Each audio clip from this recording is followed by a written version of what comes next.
Taiwan and around the world. Taiwan's ruling Democratic Progressive Party is urging the opposition Kuomintang and Taiwan People's Party to approve $5 billion in defense funding.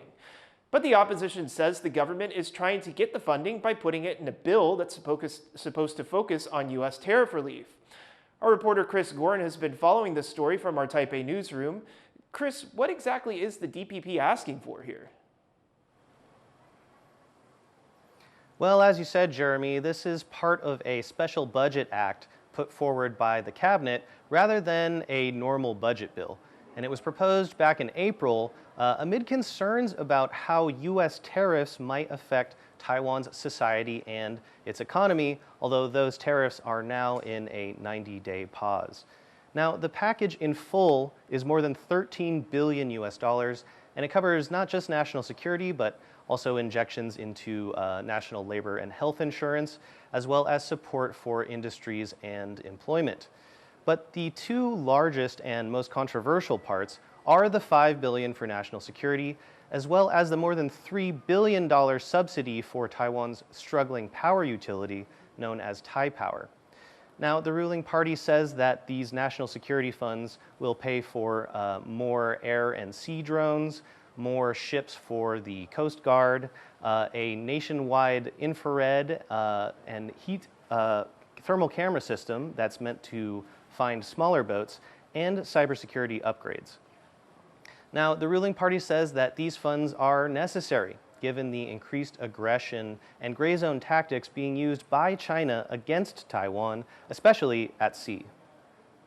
去年当海巡跟中国的渔民发生擦撞，不是很多人，包含在野党立委都在检讨说，海巡你为什么没有给每个弟兄配备密录器？为什么没有给他们更好的装备？这都不是想要，而是必要。所以也要拜托国人朋友们一起来支持行政院的规划。 Now, the opposition has criticized this $5 billion, saying that it should go through the normal defense budget process rather than being part of this special budget, which was, they say, intended to address U.S. tariffs. And they're also criticizing the budget, saying that it lacks transparency. The cabinet didn't provide a sort of line-by-line list of how this money will be spent. So the opposition is proposing that this money be used instead to give direct cash payments to every citizen, essentially stimulus money.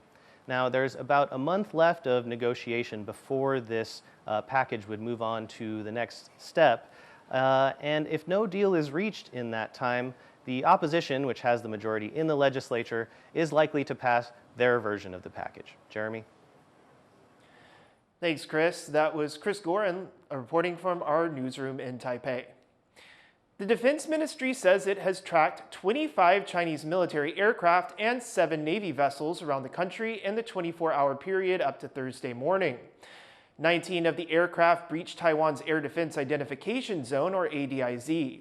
This area is not part of Taiwan's sovereign airspace, but the military uses it for defensive purposes.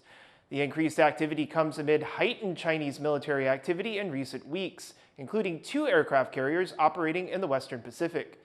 Officials say they are monitoring the situation. Taiwan's ruling and opposition parties are gearing up for a crucial date in the country's mass lawmaker recall movement, with dozens of campaigns expected to get the green light for a public vote.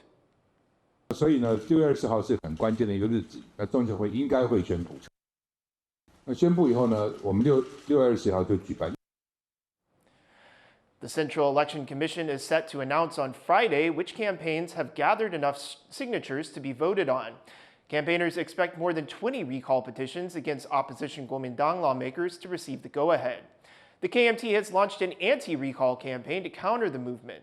The ruling Democratic Progressive Party has also announced more support to the civic groups who have been campaigning against KMT lawmakers.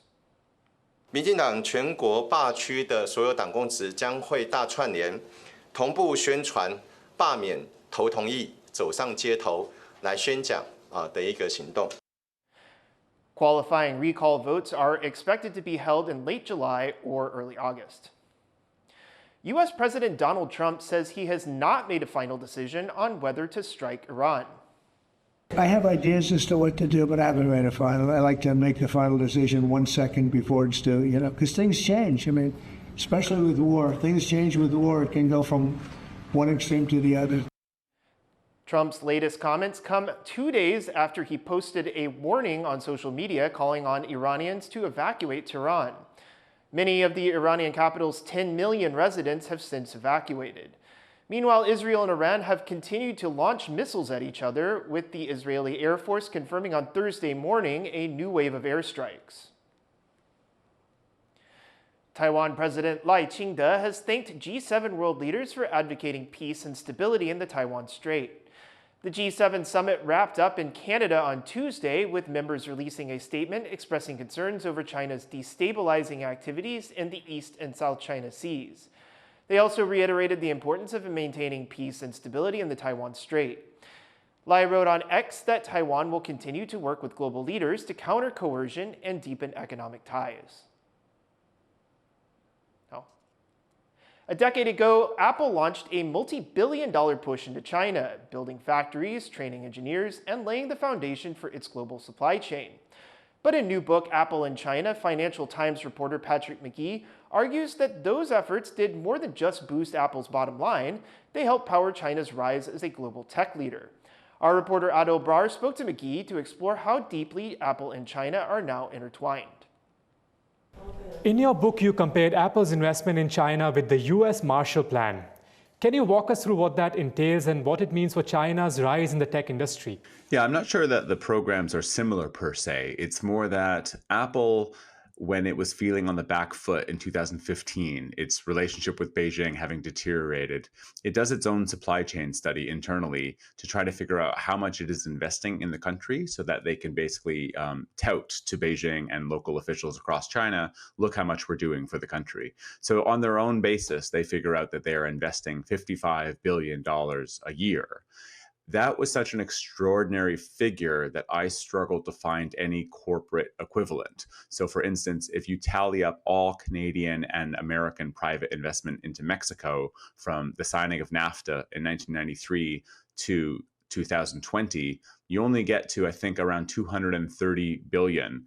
Whereas in May 2016, Tim Cook and his top deputies pledged to invest in China $275 billion over the following 5 years. So in my struggle to find any corporate equivalents, I went to government efforts. And the two things that I really hone in on was Joe Biden's CHIPS Act, which was the flagship plan in America to bring back chip fabrication. That was $52 billion for 4 years. So if you like, Apple was investing a CHIPS Act per year in China.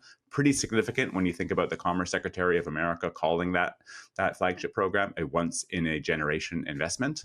And given Taiwan's central role in Apple's supply chain, especially through TSMC, how does Apple navigate its reliance on both China for assembly and Taiwan for semiconductors?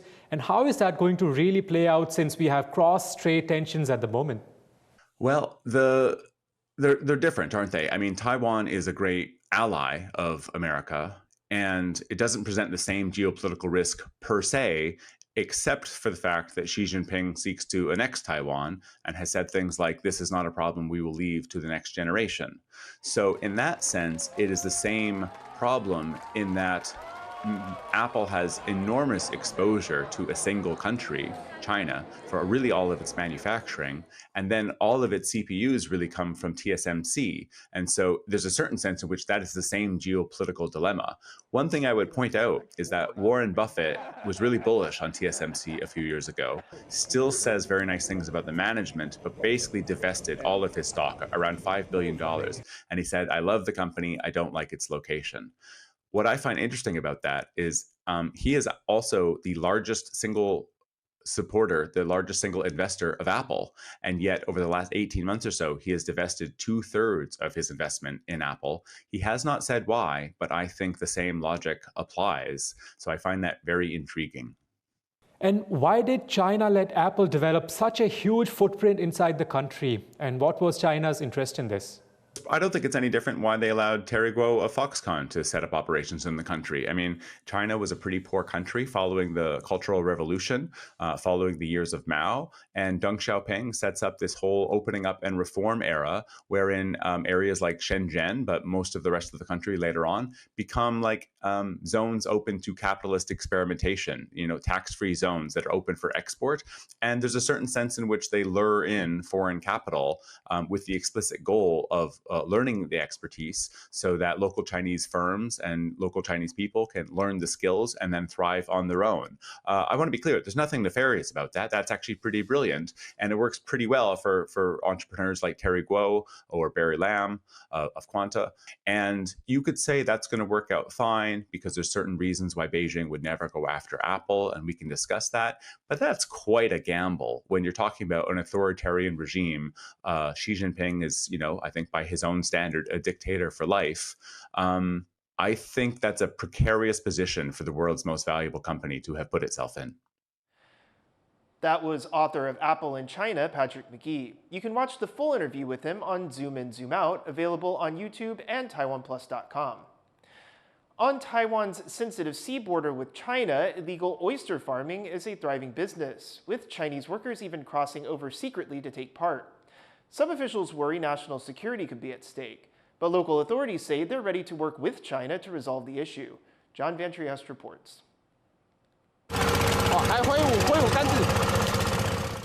Coast Guard inspectors board a suspicious vessel in sensitive waters off the Kinmen Islands. What they find concerns them, and some officials. Here, right off the Chinese coast, where Taiwan and China-controlled waters meet, the Coast Guard says illegal oyster farming has become a problem. And now it says it's even caught illegally hired Chinese workers who've crossed to the Taiwanese side to work them. This is an area where Chinese ships often come, sometimes to challenge Taiwan's ability to police the area. And so the discovery of Chinese nationals coming across undetected raises national security concerns for some. 金马棚分署已经查获金门养殖业者非法雇用中国人士从事养科作业，总计8船18人，其中6船14人已经经司法机关判决有期徒刑或罚金在案。 But for others, especially local Kinmen officials, the nationality of the workers isn't the main concern. Some even see a rare opportunity to work with China. 虽然国安危机影响不至于那么大，但是对环境的影响是很大的，所以这个两边的执法单位都应该依法来执法。 But regardless of whether possible threats to sovereignty or those to the environment matter more, this is an issue the government's been meaning to tackle for a while.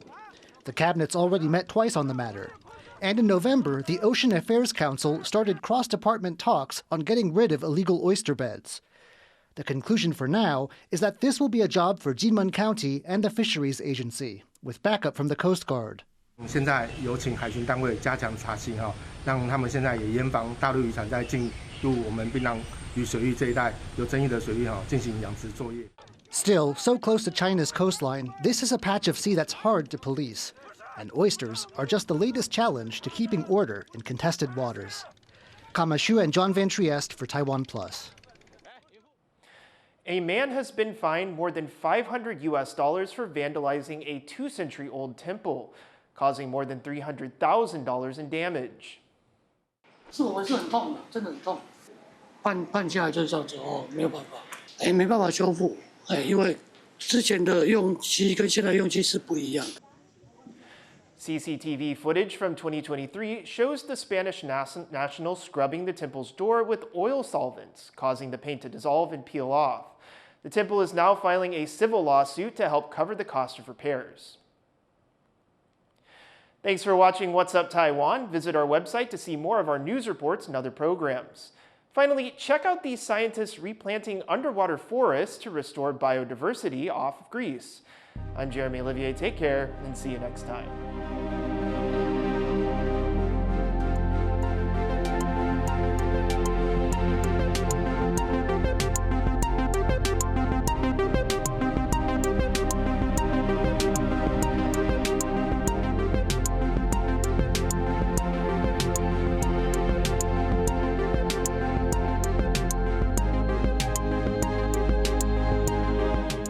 Thank you for sharing our passion for food and Taiwan. Veggie Island explores the vibrant world of plant-based cuisine. This is amazing. While Taiwan on the Rocks uncovers the stories and craftsmanship behind every sip. Have you ever tried Taiwanese beer? Are you ready to taste even more of Taiwan?